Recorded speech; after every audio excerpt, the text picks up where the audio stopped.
Bonjour à tous, bienvenue au pavillon de l'Arsenal à Paris où j'ai le plaisir de vous retrouver pour vous présenter un nouveau numéro d'Ambition d'entrepreneur gourmand, spécial fête de Pâques. Vous l'aurez donc compris, nous allons parler de chocolat avec la Maison du Chocolat. Gros plan.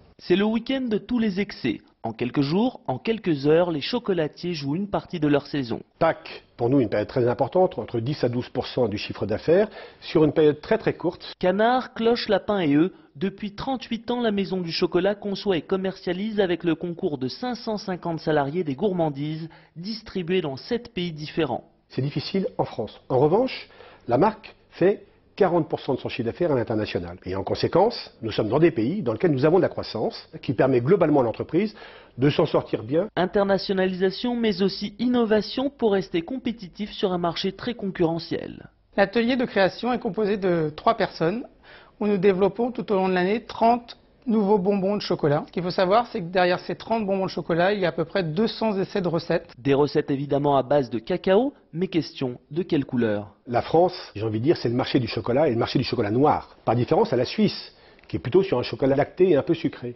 Ou la Belgique, qui est plutôt sur un chocolat un peu crémeux. Les Français consomment 7 kilos de chocolat par an, loin derrière les champions du monde belge avec 12 kilos, mais largement devant les Japonais avec 1,5 kg. En croissance constante de 3% par an, le marché hexagonal compte de nombreux acteurs comme Godiva, Pierre Hermé ou encore Jean-Paul Evin. Voilà, c'est la fin d'Ambition d'entrepreneur. Merci de nous être fidèles. On se retrouve dès la semaine prochaine pour un nouveau numéro avec une entreprise toujours plus innovante. À très vite.